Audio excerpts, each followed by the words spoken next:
ministers, and if I start calling names, y'all, I'm going to be in trouble. I'm not going to even go there. Because when I tell you I got so many friends in here tonight, I'm not going to get in trouble.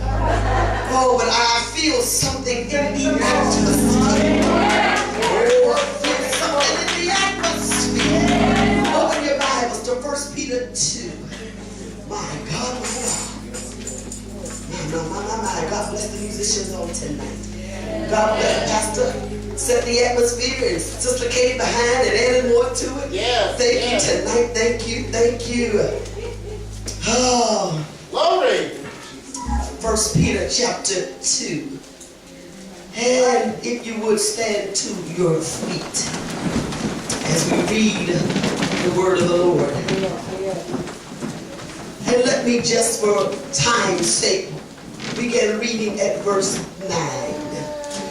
Ye are a chosen generation, royal priesthood, holy nation, a peculiar people, that ye should show forth the praises of him who hath called you out of darkness into his marvelous light, which in time past were not a people, but are now the people of God, which had not obtained mercy, but now have obtained mercy.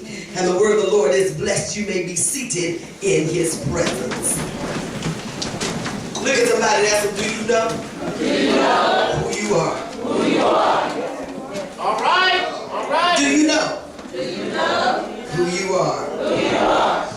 I'd like to say that some people spend too much time, in fact, too much valuable time, with inferiority complexes. And others spend too much time being high-minded and full of pride and lifted up in who they think they are. Then others spend too much time being concerned about who other people say that you are. But the important question tonight is, who does God say that I am? That's right. Remember, I am who he says I am. So tonight I want to talk to you about I am who God says I am.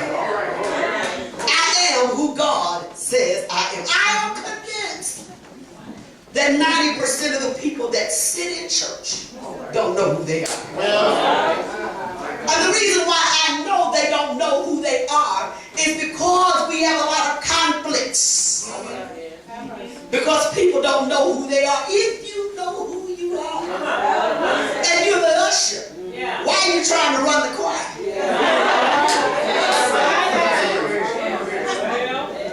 If you know who you are, and you've been assigned to children's ministry, why are you trying to tell the prayer warrior what to do?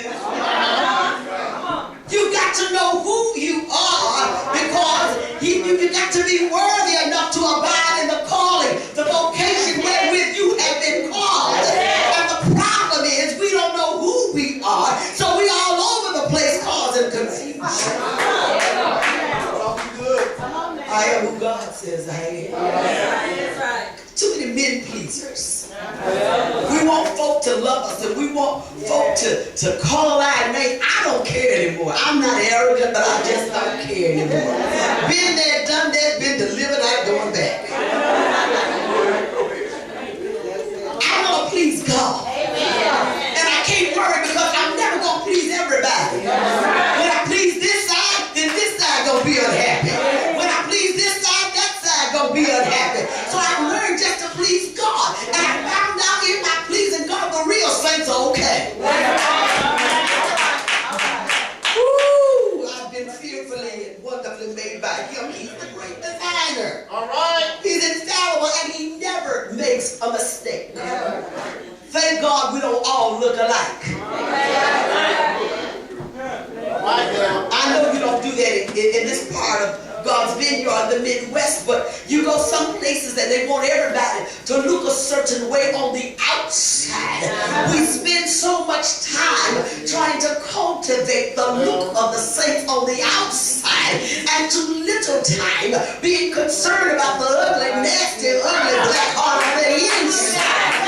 Oh, in verse 7, he said in chapter 15, 16, he talks about, you're worried about the outward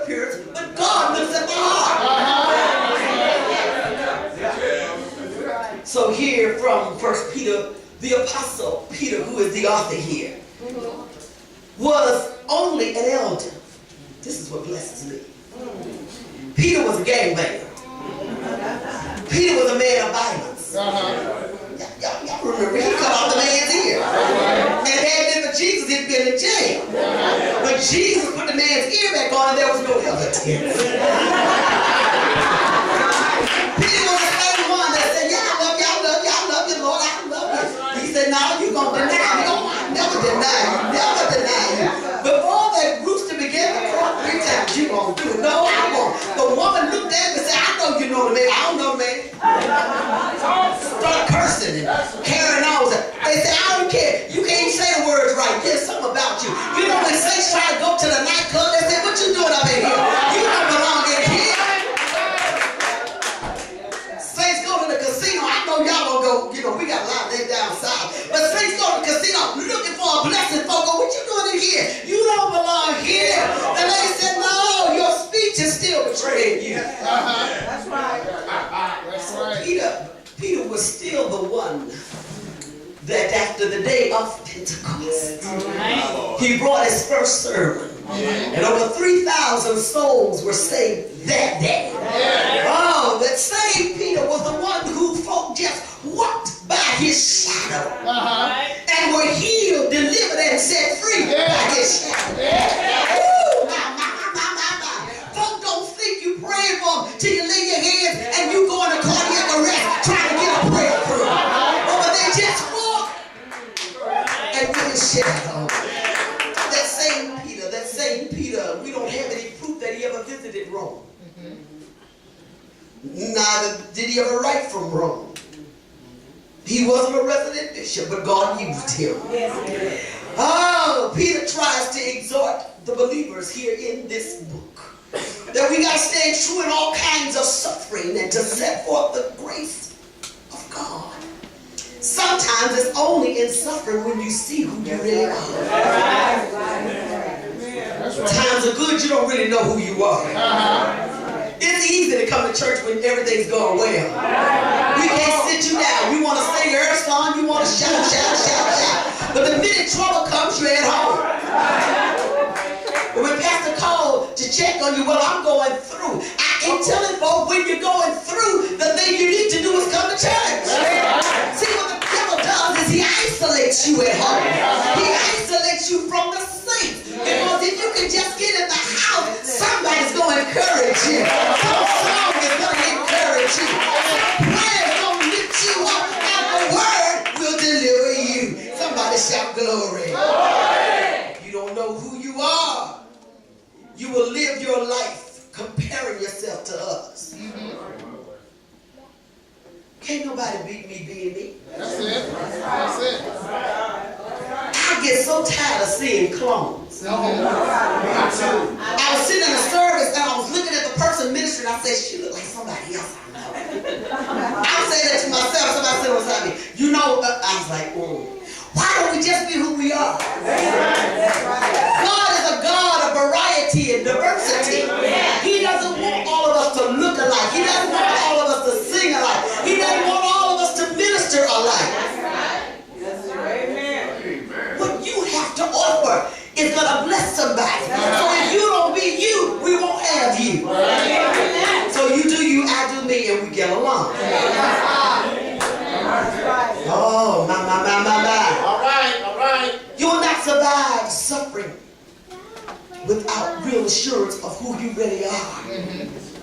When you go through, that's when you really know what's on the inside. See, because when you can go through it, you can be like David said in Psalm 34, I will bless the Lord at all times, and his praises shall continually be in my mouth. The problem is, our praise is not consistent. You can look at us and tell, I just keep sitting there. Oh, when things go right. But I tell people, you can't tell what's going on in my life because my praise is consistent. Because I get open praise even when I'm going through. Can I help you? Your going through is your entry card to the next level of anointing.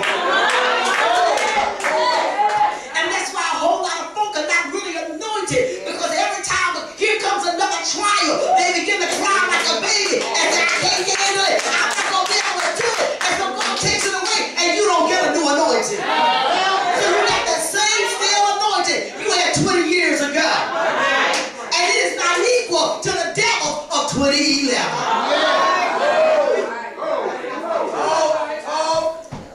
Peter begins this chapter by sharing with us 5 things that'll stop our spiritual growth.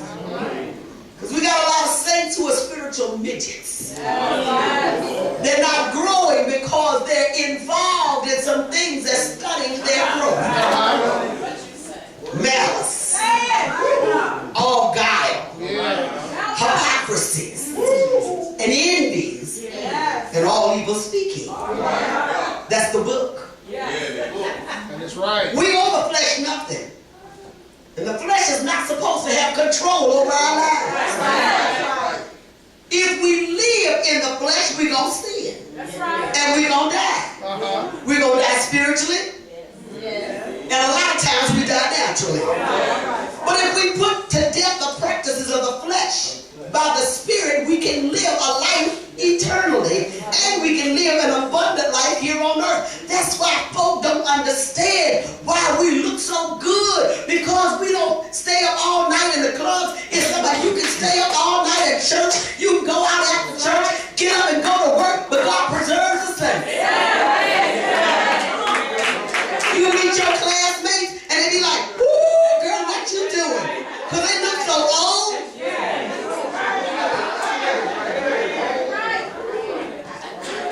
Peter further says, he says it like this in the Amplified Version. So be done with every trace of wickedness and all deceit and sincerity and grudges and slander and evil speaking of every kind. God gave me something that I shared with my church, and it's called manageable grudges. Because God said a whole lot of saints are dealing with manageable grudges. Somebody want to know what I'm talking about? I'm glad you asked that. You got folk who you got an issue with. And when they come in church, you go, "How are you? God bless you. Good to see you." And when they turn out, you're like, and your pressure go up, and you see it blood, and you get mad, and it's a manageable grudge. The fact of the matter is, the grudge is still there. Look at somebody and say, "Loosen it and let it go." You got to let go stuff. You can't hold on to stuff. Folk gonna lie on you.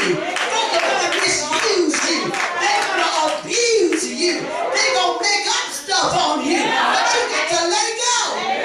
The Bible said, "Beware when all men speak well of you." When they call me up and say, "Girl, so loud," and you, I say, "Hallelujah, God, get ready to do something else. Thank you, Jesus. Tell me some more." As long as I know it's not true.